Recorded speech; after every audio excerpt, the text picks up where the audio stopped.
I know the consequences if I don't, what it would lead to. So yeah, it really is a motivation to save my own life. Because you don't have it so often, it's good to actually know that you're healthy and everything is okay.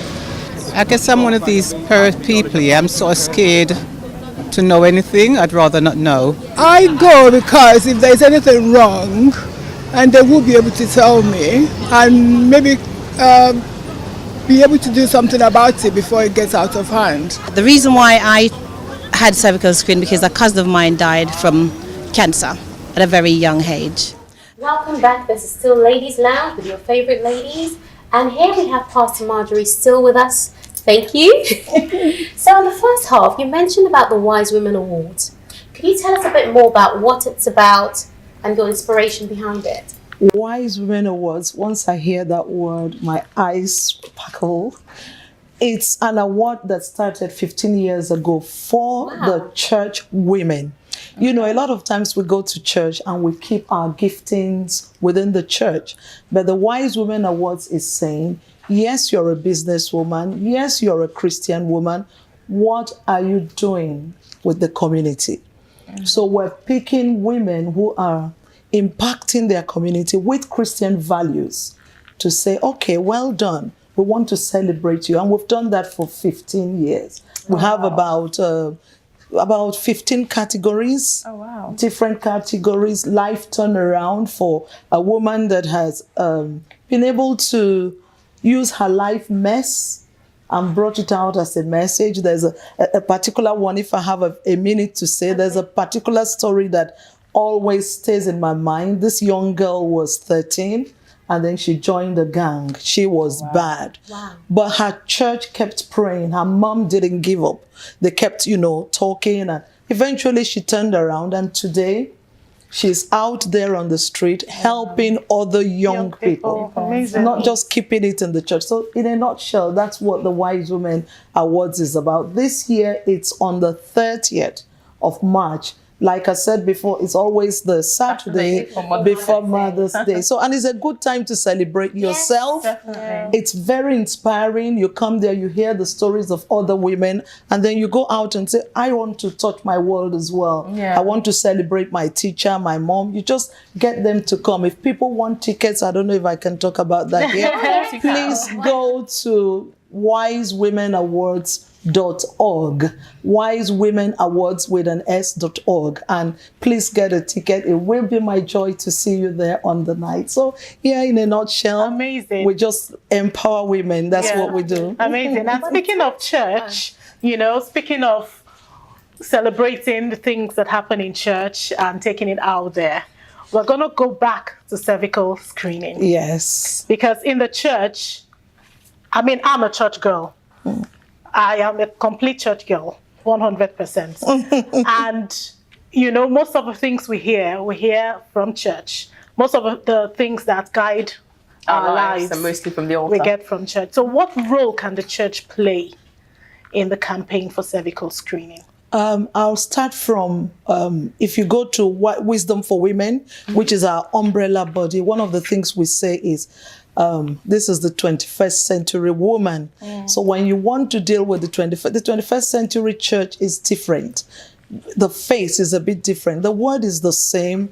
The Bible is the same, but the face of the 21st century church is a bit different. In the 21st century church, you can find a woman walking to the pastor and say, Pastor, I need prayers. This is my daughter and she's my sister.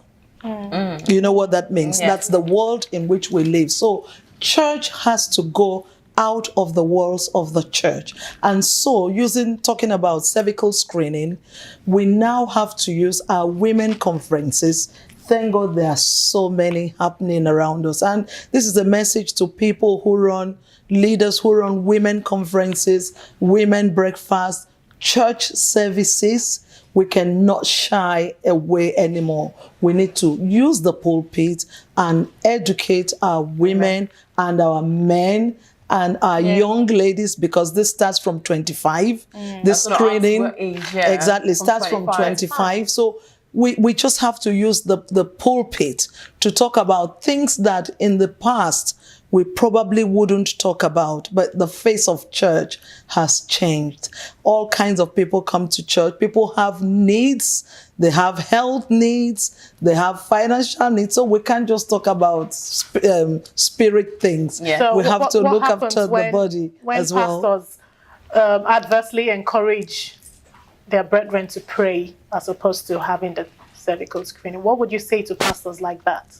The pastors in particular, not the congregation not now. the congregation. Yeah. Pastors are people of great influence, and we need to be careful how we use our influence on the people. That's right. And I would speak to pastors, if you're listening to me, or you're a woman leader, that, like we said in the earlier edition, he that is born of the flesh is flesh, and he that is born of the spirit is spirit. So we are flesh and we're spirit as well, and we have to take care of our flesh. We have to take care of our body. Again, Jesus is the great physician. He has nothing wrong with the physicians. He doesn't have anything wrong with doctors or medical science. I think medical science and Christianity work very well together. So yes, you're praying. I believe in prayer. I'm a woman of prayer. But while you're praying, pray intelligently. Prayer really needs to be intelligent. We need to know what you're dealing with exactly, and then pray. But go to your doctors. There is nothing wrong with seeing a medical doctor. So no pastor should advise their congregation against seeing a doctor. There's nowhere in the Bible where that is advocated. There's nowhere in the Bible where it says we shouldn't look after ourselves. We shouldn't look after ourselves, After or our we flesh. shouldn't see the doctor. No.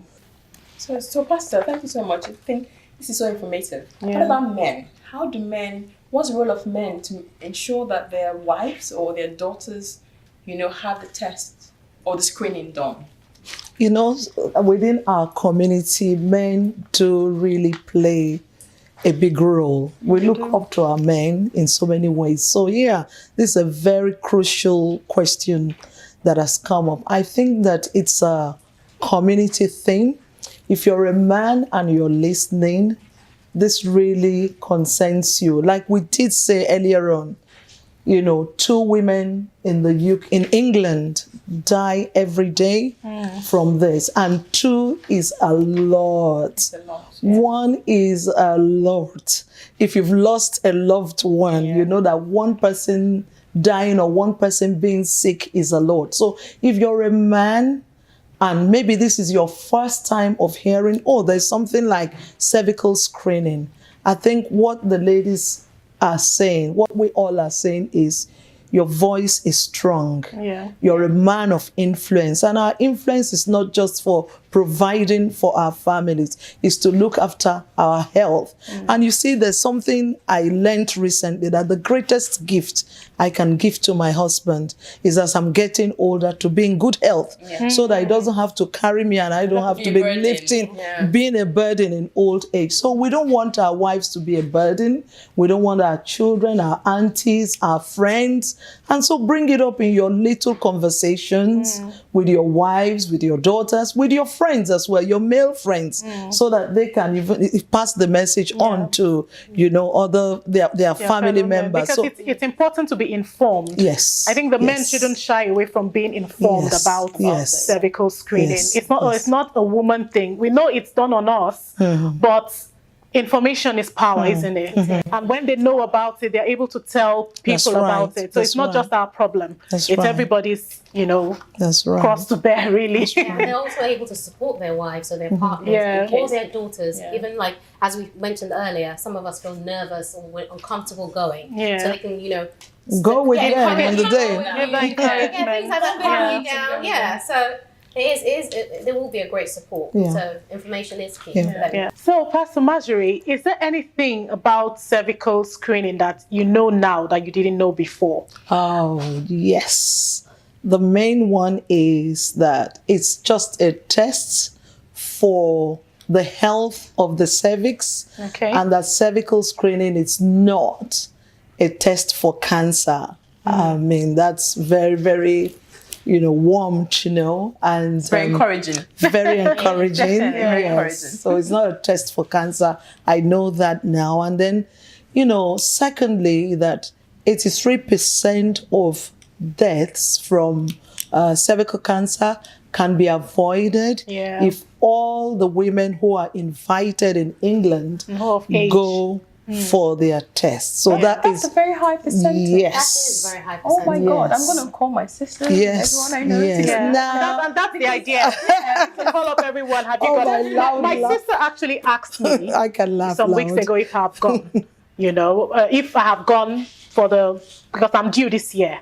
So, we're very much aware on my side, but want everybody to be aware. Go. Yeah. Have you been? I think I had when I have a baby, my daughter just turned 1.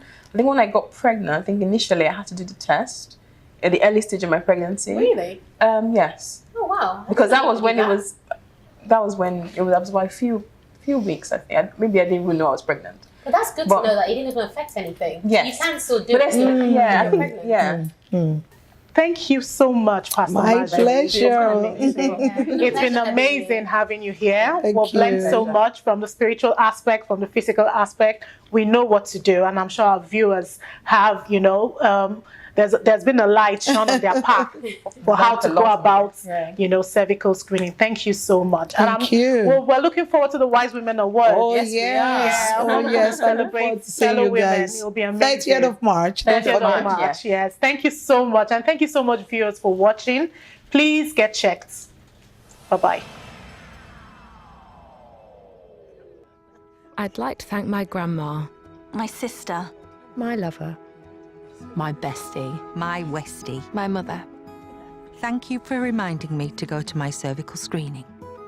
2 women die every day from cervical cancer. But cervical screening can prevent potentially harmful cells developing and stop cancer before it starts. So don't ignore your invite. And if you missed your last cervical screening, book an appointment with your GP practice now.